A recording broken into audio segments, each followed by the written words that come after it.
भारतीय वास्तुकला की इस कड़ी में हम विज्ञान और वास्तुकला को समझने की राह में एक कदम और आगे बढ़ेंगे। पिछली कड़ी में हमने विभिन्न प्रकार की बसावटों को समझा है। आज हम भारत में सबसे आश्चर्यजनक पुरातात्विक खोजों में से एक धोलावीरा के बारे में बात करेंगे। धोलावीरा प्राचीन सिंधु घाटी सभ्यता का हिस्सा रहा है।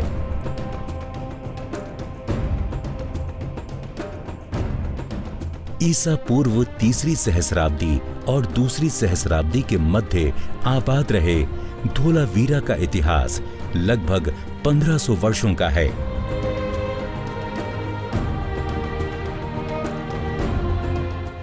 धोलावीरा शहर की वास्तु योजना में ज्यामितीय का उपयोग किया गया था। हम इस कड़ी में यहाँ की सड़कों, जल प्रबंधन प्रणालियों, दुर्ग निर्माण और सामग्री के कुशल उपयोग को विज्ञान और प्रौद्योगिकी की नजर से समझेंगे। असल में इस प्रकार के निर्माण से इन सभ्यताओं की स्थापत्य कला और इंजीनियरिंग कौशल को आसानी से समझा जा सकता है।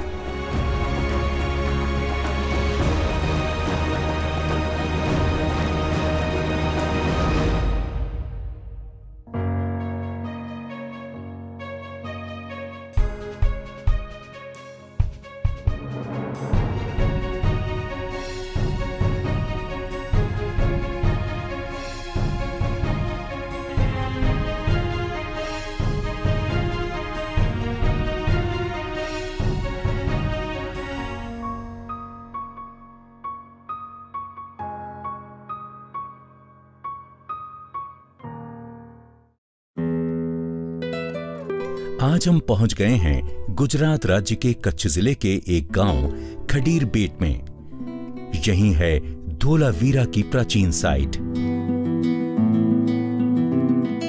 हमें यहाँ के परिदृश्य में नाटकीय ढंग से बदलाव दिखता है। झाड़ीदार जंगल और खेतों से होकर हम इस प्राचीन साइट पर आए हैं। रास्ते में हमने नमक के शानदार खेत देखे। लगभग 10,000 से भी पहले हुई विवर्तनिक गतिविधियों के कारण ही शायद समुद्र के पीछे हटने के कारण ये अस्तित्व में आए होंगे। हम रण से आगे बढ़ते हुए खडीर बेट तक पहुंचे हैं। ये क्षेत्र भारत के बड़े अंतर्देशीय द्वीपों में से एक है। कई भूवैज्ञानिक अध्ययनों से पता चला है कि यहाँ अतीत में विभिन्न पर्यावरणीय परिस्थितियां रही हैं। अध्ययनों से पता चला है कि रण तकरीबन 3000 सालों तक 10 मीटर गहरे पानी के नीचे रहा होगा। अतीत में ये क्षेत्र उथले समुद्र में एक द्वीप के रूप में उपयोगी रहा होगा। हालांकि ये पता नहीं चला कि लोगों ने मुख्य भूमि की बजाय बसने के लिए एक द्वीप को क्यों चुना, क्योंकि तुलनात्मक रूप से भूमि पर खेती सहित अन्य संसाधनों की उपलब्धता अधिक सहज थी। कभी कभार ये अनुमान लगाया जाता है कि धौलावीरा एक सक्रिय बंदरगाह रहा होगा। संभवतः रण का क्षेत्र नौवहन जल निकाय के तौर पर काम कर सकता था, जिससे खाड़ी देशों के साथ विदेशी व्यापार के लिए सुरक्षित बंदरगाह के रूप में ये उपयोगी होगा। आज भी मानसून के दौरान समुद्री जल के भराव से खडीर बेट का संबंध भारत की मुख्य भूमि से कट जाता है। गर्मी की तपन से पानी भाप बनकर उड़ जाता है, जिसके बाद रण में नमक ही शेष बचता है। धौलावीरा खडीर बेट के उत्तर पश्चिमी छोर पर स्थित है। धौलावीरा आने पर सुनसान सड़कों का अचानक से फैलाव दिखाई देता है।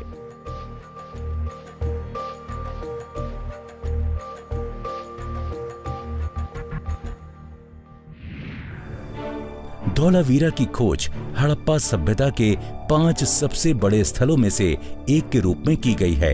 ये क्षेत्र हड़प्पा घाटी सभ्यता का हिस्सा रहा है, जिसे सिंधु घाटी सभ्यता के रूप में भी जाना जाता है। इसके समकालीन सभ्यताओं में मिस्र और मेसोपोटामिया की सभ्यताएं थीं। इन सभ्यतावासियों के आपस में अच्छे व्यापारिक संबंध थे। सिंधु घाटी, मोहनजोदड़ो और हड़प्पा सभ्यताएं शहरों के सुनियोजित निर्माण के लिए प्रसिद्ध थीं। मोहनजोदड़ो और हड़प्पा कालीन अधिकांश क्षेत्र अब पाकिस्तान का हिस्सा हैं। स्वतंत्रता के बाद भारत ने सैकड़ों हड़प्पा स्थलों की खुदाई की, जैसे हरियाणा में राखी गढ़ी, प्राचीन बंदरगाह शहर लोथल और धौलावीरा।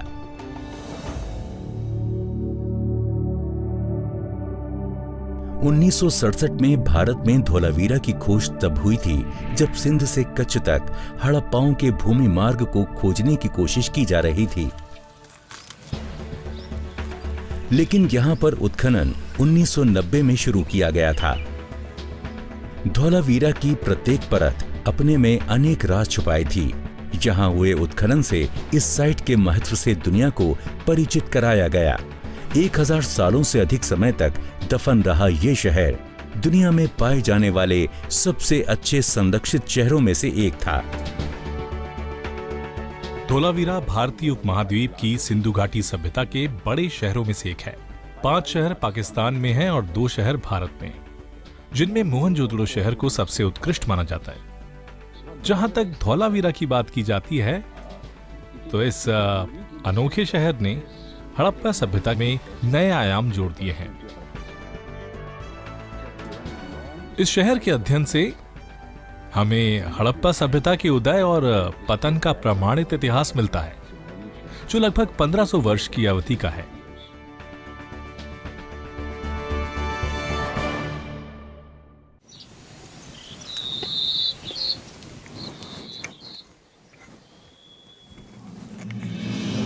जब हम धौलावीरा के मुख्य शहर की ओर बढ़ते हैं तो इस क्षेत्र के आसपास निर्मित रहे भव्य जलाशयों से प्रभावित हुए बिना नहीं रह पाते। इनसे अंदाजा लगाया जा सकता है कि धौलावीरा अपने समय में जीवंत और सुंदर शहर रहा होगा।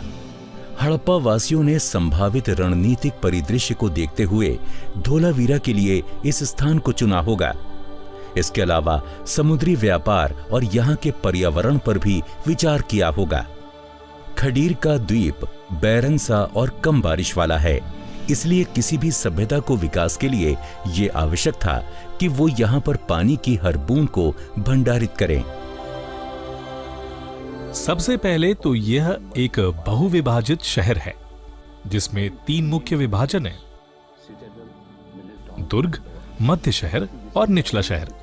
मुझे लगता है कि यह एकमात्र शहर है जहां हम स्पष्ट रूप से हड़प्पा योजना के 3 अलग अलग भाग को पहचान सकते हैं। और दूसरा पहलू है पानी के जलाशयों की व्यापक श्रृंखला, जो विशेष रूप से दक्षिण, पश्चिम और उत्तरी शहरों पर उपलब्ध है। शहर के अभिन्न अंग के रूप में इन्हें शहर की सुरक्षा दीवारों के अंदर बनाया गया था। ये कोई संयोग नहीं था कि धौलावीरा मनहर और मनसर नामक 2 मानसून चैनलों के मध्य में स्थित था। शहर का लैंडस्केप दक्षिण की ओर ढलानदार था, जिससे ये क्षेत्र कृत्रिम बांधों और जलाशय के लिए बहुत उपयुक्त था। धौलावीरा की मुख्य विशेषता के रूप में यहाँ पर एक पूर्ण विकसित शहर के परिदृश्य को देखा जा सकता है, जिसके अंतर्गत दुर्ग, एक मध्य शहर, एक निचला शहर और जलाशयों की एक श्रृंखला से घिरी समारोह भूमि निर्मित थी। चारों ओर से ये सभी एक विशाल 4 दीवारी से घिरे हुए थे।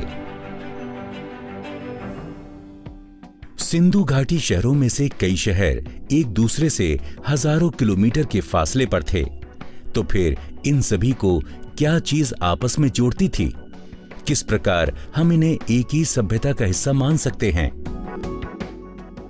असल में पुरातत्वविदों द्वारा धौलावीरा की प्रत्येक परत को हटाने के साथ कुछ रोचक तथ्यों का पता चला, जिनमें शहर के नियोजन की एकरूपता, सीवेज के साथ बेहद उन्नत शहर योजना और पत्थरों को तराशने और चमकाने की तकनीक शामिल है। इन शहरों में से प्रत्येक में शहर नियोजन की समानता देखी गई। धौलावीरा में सबसे शानदार खोज शहर के 3 अलग अलग क्षेत्र के रूप में थी। एक क्षेत्र दुर्ग का था, जहां सत्तारूढ़ राज परिवार एवं कुलीन लोग रहा करते थे, और शहर के मध्य और निम्न क्षेत्र में शेष आबादी रहती थी। धोलावीरा के शहर क्षेत्र को एक ग्रिड पैटर्न में विभाजित किया गया था। उत्तर से दक्षिण और पूर्व से पश्चिम की तरफ चौड़ी सड़कें एक दूसरे को समकोण पर काटती थीं। सिंधु घाटी के कई अन्य शहरों की तरह यहाँ भी कस्बों का आकार एक समान त्रिभुज जैसा था।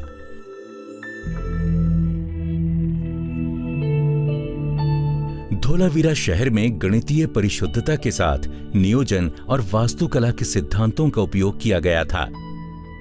जब आंतरिक कोनों को शहर की उत्तरी रक्षा दीवारों के उत्तर पश्चिम की लंबाई और पश्चिमी दिशा के साथ उत्तर दक्षिण में मापते हैं तो इनका माप क्रमशः 771.1 मीटर और 616.85 मीटर आता है, जिसका अनुपात 5:4 का है। इसी प्रकार शहर के अन्य हिस्सों में भी आश्चर्यजनक अनुपात और समानुपात को देखा जा सकता है। यदि महल की बात करें तो इसकी आंतरिक दीवारें 114 मीटर लंबी और 92 मीटर चौड़ी हैं, जो कि एक समान अनुपात को बनाए रखती हैं। बाह्य दीवारों की माप 151 मीटर और 118 मीटर है, जिनका अनुपात फिर से 5:4 है। शहर के विभिन्न हिस्सों के अनुपात अलग अलग हैं। उदाहरण के लिए दुर्ग प्राचीर का अनुपात 1:1 के साथ एक वर्ग के समान है। मध्यम शहर की लंबाई और चौड़ाई का अनुपात 7:6 है और समारोह स्थल का अनुपात 6:1 है। इन अनुपातों से हम उस युग में वास्तुकला और गणित की विकास यात्रा को समझ सकते हैं। इसके अलावा शहर की मुख्य सड़क से लगने वाली सड़कों की चौड़ाई निश्चित थी। मुख्य सड़क 9 मीटर चौड़ी थी। अधिकतर घरों के बाहर की सड़कों की लंबाई 1.5 से 5 मीटर थी।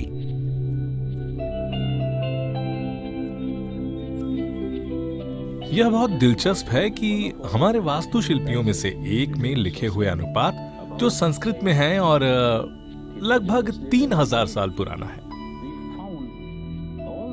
वही अनुपात हमें धौलावीरा शहर की योजना में मिली।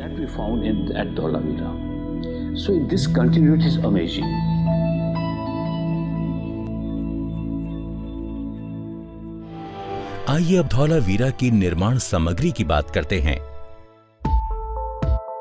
भवनों और सामग्रियों के सुधार को देखते हुए धौलावीरा काल की सिविल इंजीनियरिंग की क्षमता का पता चलता है। धौलावीरा में इमारतों को धूप में सूखी मिट्टी की ईंटों, पत्थरों और लकड़ी से बनाया गया था। ईंटों को मापने पर पता चलता है कि ये ऊंचाई, चौड़ाई और लंबाई के संदर्भ में 1, 2 और 4 के अनुपात को प्रदर्शित करती हैं। इस स्थान पर घूमने के दौरान हमने देखा कि ईंटों की कई इमारतें वास्तव में पत्थर से ढकी हुई थीं।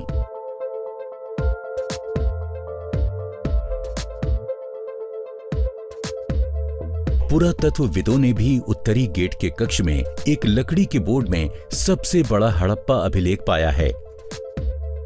अपारदर्शी ग्लास के टुकड़े से बने प्रत्येक शिलालेख या चिन्ह की लंबाई 37 सेंटीमीटर और चौड़ाई 27 सेंटीमीटर है।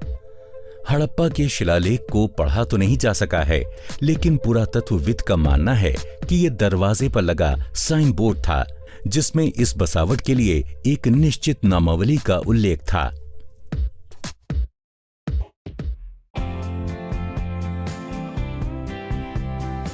धौलावीरा में दुर्ग की दीवारों में 17 द्वार मिले हैं।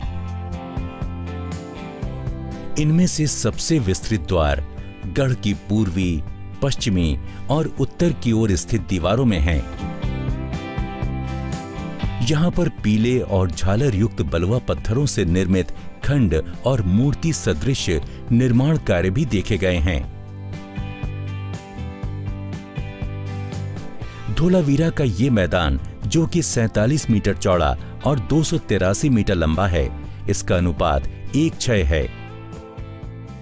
ये एक और उल्लेखनीय सीढ़ीदार संरचना है, जिसका उपयोग सामुदायिक समारोहों, खेल या बाजार के रूप में होता होगा।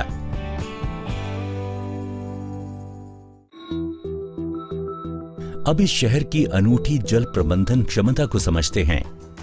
धोलावीरा शहर के योजनाकारों ने महसूस किया होगा कि एक सभ्यता के विकास का सबसे अच्छा तरीका पानी को समझदारी से प्रबंधित करना है। उनकी यही सोच इस शहर के उपयोग के लिए एक जटिल जल प्रणाली के विकास में सहायक साबित हुई होगी। उन्होंने वर्षा जल के भंडारण के लिए इस सूखे क्षेत्र में एक आसान सी लेकिन शानदार प्रणाली विकसित की, जिससे पानी के द्वारा जीवन को गति मिलती रहे। इससे वो बारिश के पानी पर कम निर्भर हो गए। उन्हें भूजल से भी कोई विशेष उम्मीद नहीं थी, इसलिए उन्होंने चट्टानों को काटकर विशाल जलाशयों की एक जटिल जल प्रणाली का विकास किया होगा। उन्होंने 16 विशाल जलाशयों का निर्माण किया। इसमें लगभग 2.5 लाख घन मीटर पानी को भंडारित किया जा सकता था। इस मात्रा के आधार पर एक साधारण गणना से पता लगता है कि शहरी नियोजनकारों ने 15,000 निवासियों के लिए प्रतिदिन 54 लीटर पानी के हिसाब से इस जलाशय का निर्माण किया होगा। हम जानते हैं कि आज कच्छ बहुत निर्जल क्षेत्र है। ये एक रेगिस्तान है, एक चट्टानी रेगिस्तान। पूरे कच्छ में बारिश हमेशा ही बहुत अनियमित रही है, इसलिए यहाँ अकाल भी आम है। यही कारण है कि हड़प्पा वासियों ने शहर के सभी तीनों पक्षों पर जलाशयों की एक व्यापक श्रृंखला बनाई।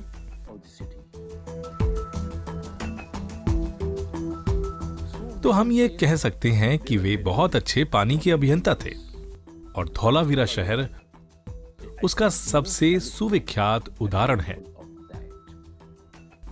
उन्होंने योजना इस तरह बनाई थी कि बारिश के पानी की एक भी बूंद बर्बाद न हो। वे हर बूंद को सहेज कर उसे अपने जलाशयों में संरक्षित करना चाहते थे। इन जलाशयों में से कुछ को ठोस चट्टानों से काटकर बनाया गया था। कुछ जलाशयों में पानी तक पहुंचने के लिए सीढ़ियां बनाई गई थीं, ताकि लोग आसानी से पानी तक पहुंच सकें। कई जलाशयों के फर्श में गड्ढे और कुंड बनाए गए थे, जिससे सूखे वर्षों में भी उनमें पानी उपलब्ध रहे। धोलावीरा को ऊपरी और निचले शहर में विभाजित किया गया था। ऊपरी शहर निचले हिस्से से 13 मीटर ऊपर स्थित था, जिसके कारण ऊपरी जलाशय बाद में भरते थे। दिलचस्प बात यह है कि रोमन वासियों के बहुत पहले हड़प्पा वासियों ने पानी को जलाशयों से शहर के मध्य तक पहुंचाने के लिए प्राकृतिक ढलान का उपयोग करना सीख लिया था। इस काम के लिए कृत्रिम जलमार्गों यानी नालियों का निर्माण किया गया था। पानी की उपलब्धता से धौलावीरा के लोगों को पूरे वर्ष फसल उगाने की सुविधा मिली होगी, जिनका कारोबार यहाँ से लगभग 3,500 किलोमीटर दूर स्थित मेसोपोटामिया तक समुद्र मार्गों के माध्यम से किया जाता था। धौलावीरा में एक विशाल बावड़ी भी खोजी गई है। ये 73.4 मीटर लंबी, 29 मीटर चौड़ी और 10 मीटर गहरी है। इसका आकार मोहनजोदड़ो के महान स्नानागार से 3 गुना बड़ा है। ये इस क्षेत्र में पाई जाने वाली दूसरी सबसे बड़ी जल संरचना है। दुर्ग के शीर्ष पर तीव्र जल निकास के एक व्यापक नेटवर्क का उत्खनन किया गया है। इसे ये सुनिश्चित करने के लिए सावधानी पूर्वक डिजाइन किया गया था कि गढ़ के अंदर कभी कोई बाढ़ न आए और अतिरिक्त पानी जलाशयों में जा सके। धौलावीरा के घरों में भी अलग अलग जल निकासी की व्यवस्था थी, जो सभी एक सामान्य सीवरेज टैंक में खाली होते थे।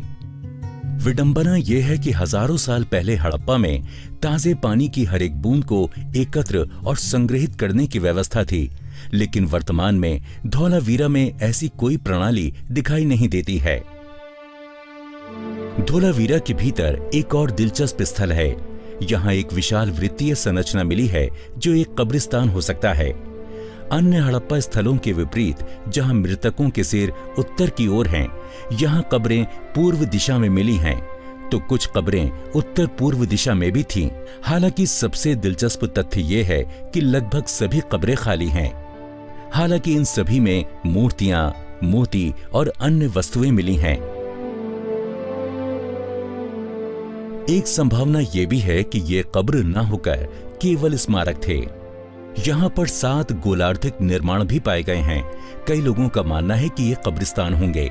कुछ मायनों में वो सांची के शुरुआती बौद्ध स्तूप जैसे लगते हैं। वास्तव में इन संरचनाओं में से एक को पहिए के रूप में बनाया गया था।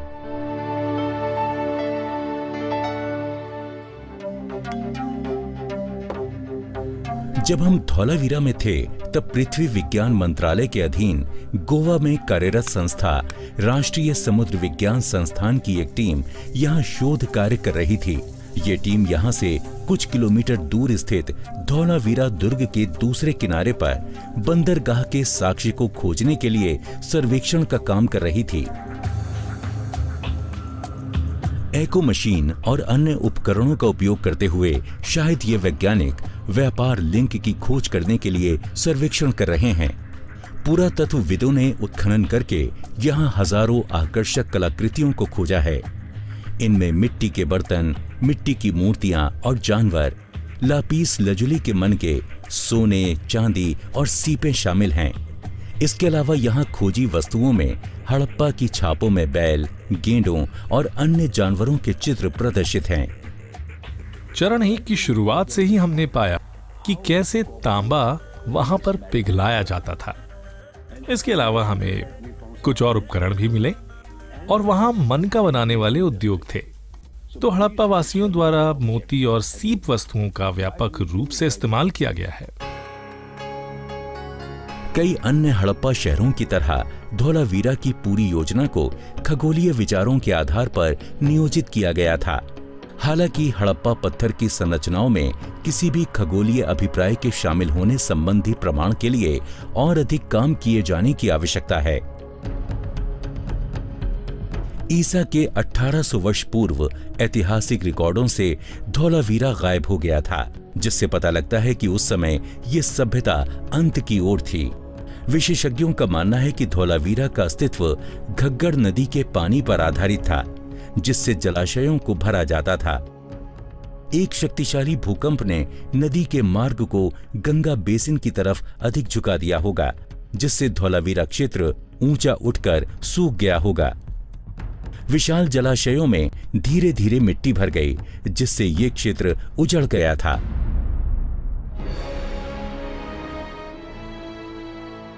इन प्राचीन स्थलों का अध्ययन करके हम काफी कुछ सीखते हैं। हम पता लगा सकते हैं कि अतीत में लोगों ने रोजमर्रा की जिंदगी में ज्ञान, विज्ञान और तकनीक का उपयोग कैसे किया होगा।